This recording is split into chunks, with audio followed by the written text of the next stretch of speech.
মাজিদ ফিহি, মাজিদ মানে অতিরিক্ত, আর ফিহি মানে তার মধ্যে। তার মধ্যে অতিরিক্ত মানে কি? মোজাররদের মধ্যে অতিরিক্ত অক্ষর, অর্থাৎ মূল শব্দের মধ্যে অতিরিক্ত অক্ষর। মূল শব্দ, মূল অক্ষর, মূল শব্দ, মূল শব্দ, মূল শব্দ সর্বনিম্ন কয়টা হয় বাবা ফেল হলে? মূল অক্ষরে বৃদ্ধি, তাহলে সর্বনিম্ন 3টা, তারপরে 4টা, তারপরে 5টা। এখন বলেছে মাজিদ ফি হি মানে তার মধ্যে অতিরিক্ত অক্ষর বৃদ্ধি পেয়েছে, তার মানে মূল শব্দের মধ্যে অতিরিক্ত অক্ষর বৃদ্ধি পেয়েছে। অর্থাৎ মূল অক্ষর যদি 3টা হয় সোলাসি, তাহলে সোলাসি মাজিদ ফি আর সোলাসি মাজিদ ফি, তাই না? তাহলে সোলাসি মাজিদ ফির মধ্যে অক্ষর বৃদ্ধি হবে, 4টাও হতে পারে, বৃদ্ধি পেয়ে 5টাও হতে পারে, বৃদ্ধি পেয়ে 6টাও হতে পারে। এই জন্য আমাদের বইগুলোতে মুলহাক বা রুবাই, আবার রুবাইয়ের মতো নয়, মুলহাক খুমাসি, এত কিছু বোঝার দরকার নেই। সোজা সাপটা বাংলা হিসাব, ছেড়ে দে মা কেঁদে বাচ্ছি, নইলে ভাত দে মা আঁচলে দিয়ে, না কি যেন একটা কথা বলে না? তো ছেড়ে দে মা কেঁদে বাচ্ছি, এত কিছু আমরা জানবো না, আমরা জানবো শুধু এটা জানলেই যথেষ্ট। মাজিদ ফি, মাজিদ ফি মানে কি? মূল অক্ষরে অতিরিক্ত অক্ষর বৃদ্ধি মূল শব্দে। এখন মূল অক্ষর সর্বনিম্ন 3টা, তাই না বাবা? ফা আইন লাম, ফা আইন লাম, এই মূল অক্ষর এখানে কয়টা দেখছি বাবা? 3টা। তাহলে এটার নাম হচ্ছে সোলাসি, তাহলে সোলাসি মাজিদ ফি হতে পারে। আচ্ছা, আবার মূল অক্ষর যদি আমি 4টা দেখি, জাল জালা, জাল জাল জালা, মূল অক্ষরই আমরা কয়টা দেখছি বাবা? 4টা, জাল জালা, তাহলে এটা রুবাই, তাহলে রুবাই মাজিদ ফি হতে পারে। তাহলে আমরা এখন দেখব বাবা, মাজিদ ফি হলেই, মাজিদ ফি হলেই যেই মাজিদ ফি হোক না কেন, সোলাসি মাজিদ ফি হোক, রুবাই মাজিদ ফি হোক, বা খুমাসি মাজিদ ফি হোক, সুদাসি মাজিদ ফি হোক, যেই মাজিদ ফি হোক না কেন, মাজিদ ফি হলেই অবশ্যই, কারণ আমরা জানি মাজিদ ফি মানে অতিরিক্ত অক্ষর। অতিরিক্ত অক্ষর কয়টা? 10টা, তার মধ্যে হামজা একটা, তাই না? তারপরে হচ্ছে আপনার সিন, তা ইত্যাদি, আলিয়া মাতানসা হু, এরকম অতিরিক্ত অক্ষর। তো এই অতিরিক্ত অক্ষরের মধ্যে প্রধান যেটা সেটা হচ্ছে হামজা, প্রধান যেটা সেটা কি? হামজা। তো এই মাজিদ ফি মূলত হামজা সহ অথবা হামজা ছাড়া। তাহলে বলেন মাজিদ ফি কয় প্রকার হচ্ছে? মাজিদ ফি মূলত 2 প্রকার, মূল আকবর গায়রের রুবাই বারবো খুমাসি, মূল আকবর গায়রের মুবাই। না না না না, এত কিছু মাথা নষ্ট করে আগেই বোঝার দরকার নেই।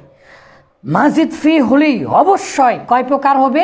হামজা ছাড়া, হামজা সহ। আবার জানেন আমি কি বলেছি? সোলাসি মাজিদ ফি, তাহলে সোলাসি মাজিদ ফি হলেও হামজা ছাড়া, হামজা সহ।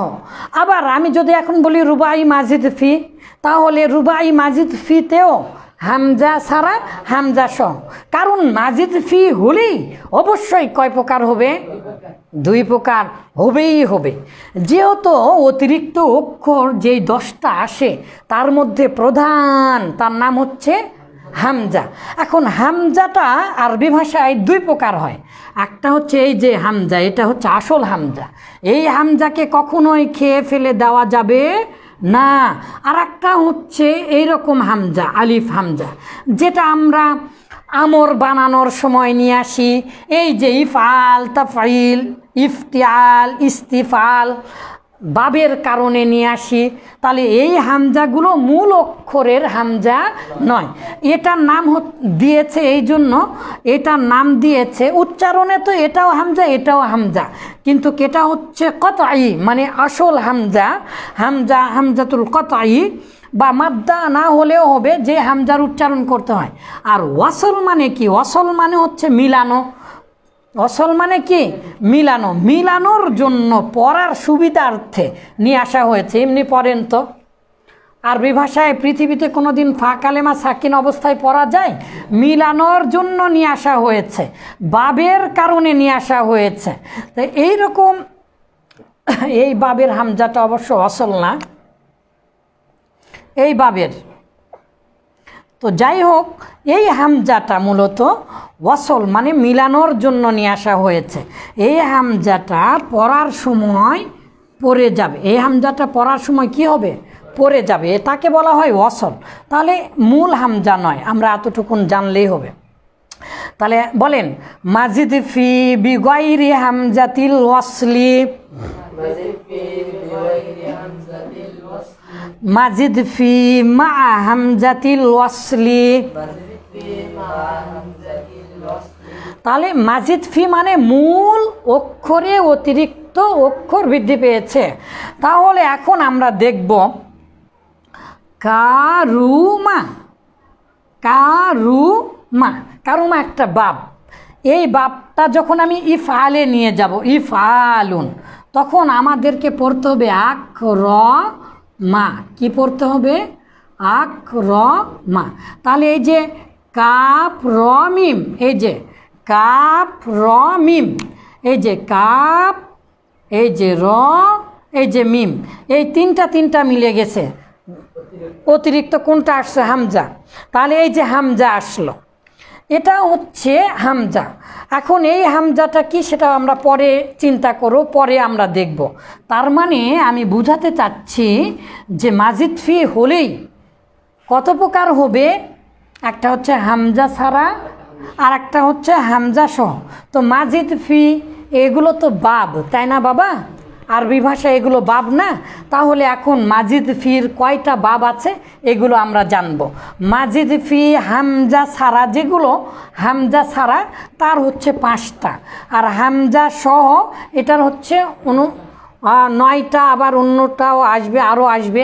আবার যখন আমরা রুবাইতে যাব তখন আমরা দেখব রুবাইর মোজারদ 1টা আর রুবাইর মাজিদ ফি 2টা। এরকমভাবে এখন আমরা প্রত্যেকটা বাবের অর্থসহ চিহ্নগুলো জানব।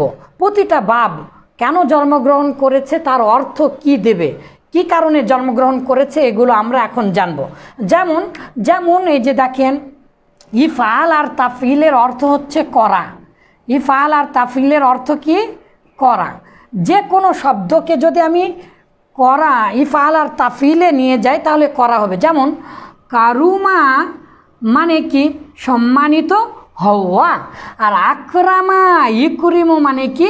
সম্মানিত করা বা সম্মান দেওয়া। সম্মানিত করা মানে কি? সম্মান দেওয়া। উকরিমুকা, আমি তোমাকে সম্মান দেব। তাহলে মাজিদ ফি হলেই কি হবে বাবা?